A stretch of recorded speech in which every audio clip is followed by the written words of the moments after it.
ഇന്നത്തെ പത്രത്തിൽ റിപ്പോർട്ട് ചെയ്ത വാർത്തയെ അധിഷ്ഠിതമാക്കിയിട്ടുള്ള ഒരു നിരീക്ഷണമാണ് ഞാൻ പറയുന്നത്.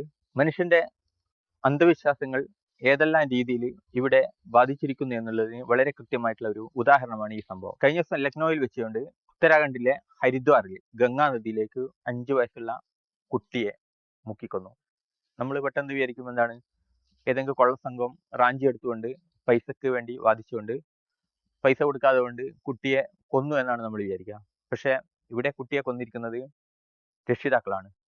അച്ഛനും അമ്മയും ഉണ്ടായിരുന്നു, കൂടെ ഒരു സ്ത്രീ ഉണ്ടായിരുന്നു. ഇവർ ഈ കുട്ടി എന്തിനാണ് അവിടെ മുക്കിയത് എന്ന് ചോദിച്ചു കഴിഞ്ഞാൽ, കുട്ടിക്ക് ലുക്കീമിയായിരുന്നു, രക്താർബുദം എന്ന രോഗം. ആ രക്താർബുദം ഒരുപക്ഷെ അത് കണ്ടെത്താൻ നേരം വൈകിയത് കൊണ്ടോ എന്നറിയില്ല, ആ രക്ഷിതാക്കള് പോലീസിനോട് പറഞ്ഞ റിപ്പോർട്ട് അനുസരിച്ചിട്ട് നഗരത്തിലെ ഒരു വലിയൊരു ആശുപത്രിയിൽ ചികിത്സയിലായിരുന്നു. പക്ഷെ രോഗത്തിന്റെ കാഠിന്യം മൂർച്ഛിച്ചപ്പോൾ ഇനിയൊരു ചികിത്സക്ക് സ്ഥാനമില്ല എന്ന് പറഞ്ഞുകൊണ്ട് ആ കുട്ടിയെ ഡോക്ടർമാർ ഒഴിവാക്കിയത് എന്നാണ് ഈ കുട്ടിയുടെ രക്ഷിതാക്കള് പോലീസിൽ കൊടുത്ത വിശദീകരണം. എന്തായാലും ഗംഗയിൽ എന്തിനു വേണ്ടി മുക്കിയെന്ന് ചോദിച്ചു കഴിഞ്ഞാൽ, ഈ ഗംഗ പുണ്യ നദിയാണ്.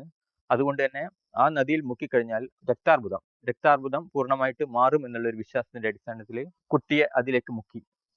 കൂടെയുള്ള രക്ഷിതാക്കളുടെ സാന്നിധ്യത്തിൽ കൂടെയുള്ള സ്ത്രീ, അവരും അന്ധവിശ്വാസിയാണ്. അവര് നല്ല ഉദ്ദേശത്തോടെയാണ് ചെയ്തതെങ്കിലും ആ കുട്ടിയുടെ മരണത്തിലാണ് അത് കലാശിച്ചത്. തണുത്തുറഞ്ഞ ഗംഗയിലെ ജലത്തിൽ കുട്ടിയെ മുക്കിപ്പിടിക്കുകയും ചുറ്റിലും നിൽക്കുന്നവർ ഇത് കണ്ടപ്പോൾ ഇടപെട്ടുകൊണ്ട് അവരെ പിന്തിരിപ്പിക്കാൻ ശ്രമിച്ചെങ്കിലും വീണ്ടും മുക്കി. അങ്ങനെ ചെയ്തപ്പോൾ കൂടിയിരുന്നവർ ബലമായിട്ട് അവരെ പിടിച്ചു മാറ്റിക്കൊണ്ട് കുട്ടിയെ ഉടനടി തന്നെ ഹോസ്പിറ്റലിൽ എത്തിക്കുകയും ആ ഹോസ്പിറ്റലിൽ വെച്ചിട്ട് കുട്ടി മരണപ്പെടുകയാണ് ചെയ്തത്. അപ്പൊ ഇത്തരത്തിലുള്ള ഒരു സംഭവം നടന്നതിന്റെ അടിസ്ഥാന കാര്യം എന്ന് പറയുന്നത് അന്ധവിശ്വാസമാണ്. മനുഷ്യന്റെ അന്ധവിശ്വാസങ്ങൾ ഇതൊക്കെ പല രീതിയിൽ മന്ത്രവാദ ചികിത്സയായിട്ടും ജിന്ന് ചികിത്സയായിട്ടൊക്കെ അടിച്ചിട്ടൊക്കെ ആൾക്കാരെ കൊല്ലുകയാണ്, ചെറിയ കുട്ടികളെ കൊല്ലുകയാണ്. ഈ സംഭവം ചിലപ്പോൾ മാനസിക രോഗമായിരിക്കും. പക്ഷെ മാനസിക രോഗത്തിൽ നിന്ന് കുട്ടിയെ മുക്തനാക്കാൻ വേണ്ടിയിട്ട് അവരുടെ മനസ്സിൽ ഉദിച്ച വിശ്വാസത്തിന്റെ അടിസ്ഥാനത്തിൽ വന്നത് പരിഹാര മാർഗം എന്ന് പറയുന്നത് ഇത്തരത്തിൽ ചികിത്സയായിരിക്കും. അപ്പം ഈ കുട്ടിയെ രക്ഷപ്പെടുത്താൻ വേണ്ടിയിട്ട് അവരുടെ മനസ്സിൽ അവരുടെ ജ്ഞാനത്തിന്റെ അടിസ്ഥാനത്തിൽ അവർക്ക് തോന്നിയത് ഈ മന്ത്രവാദ ചികിത്സയായിരിക്കാം. അപ്പം മന്ത്രവാദപരമായ കാര്യങ്ങൾ ചെയ്യുന്നു. അദ്ദേഹം പറഞ്ഞിട്ടൊന്നും കുട്ടി അനുസരിക്കില്ലല്ലോ, കാരണം കുട്ടിയുടെ മാനസികാവസ്ഥ തകരാറിലായിട്ടുള്ളത്. അപ്പൊ അതിന് കൃത്യമായ ചികിത്സ കൊടുക്കാതെ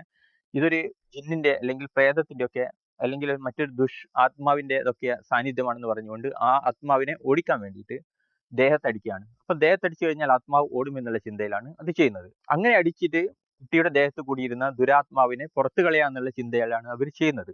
പക്ഷെ യഥാർത്ഥത്തിൽ അങ്ങനെ ഒരു യഥാർത്ഥത്തിൽ ആത്മാവ് നിലനിൽക്കുന്നില്ല, ദുർഭൂതങ്ങളുമില്ല, ഒന്നുമില്ല. ഇത് ശരീരത്തിൽ കയറി എന്നുള്ള വിശ്വാസമാണ് ഇവിടെ പ്രശ്നമായത്. അപ്പൊ അതിനെ പോക്കാൻ വേണ്ടി അവിടെയും ഒരു ദുരുദ്ദേശം വരുന്നില്ല, ഒരു നല്ല ഉദ്ദേശത്തിലൂടെയാണ് ചെയ്യുന്നത്. കാരണം അവരുടെ അന്ധവിശ്വാസമാണ് അവിടെ പ്രശ്നം. ഇങ്ങനെ അടിച്ചു കഴിഞ്ഞാൽ ഈ കുട്ടി നോർമൽ ലൈഫിലേക്ക് വരും എന്നുള്ള ചിന്തയാണ് അവിടെ പ്രശ്നമായിരിക്കുന്നത്.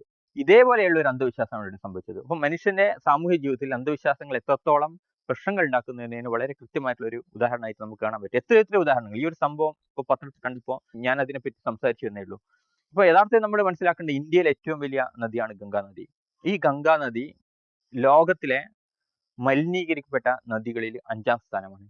ഇവിടെയും വിശ്വാസത്തിന്റെ പ്രശ്നം. കാരണം വിശ്വാസം കാരണമാണ് മലിനമായത്.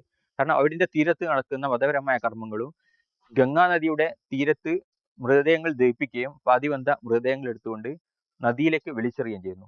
മാലിന്യങ്ങൾ, അതായത് പൂജയുടെ ഇടയ്ക്ക് മാലിന്യങ്ങൾ, അങ്ങനെ എല്ലാ തരത്തിലുള്ള മാലിന്യങ്ങളും എല്ലാ നദിയിലും നിക്ഷേപിക്കുന്നത് പോലെ അതിലും നിക്ഷേപിക്കുന്നു.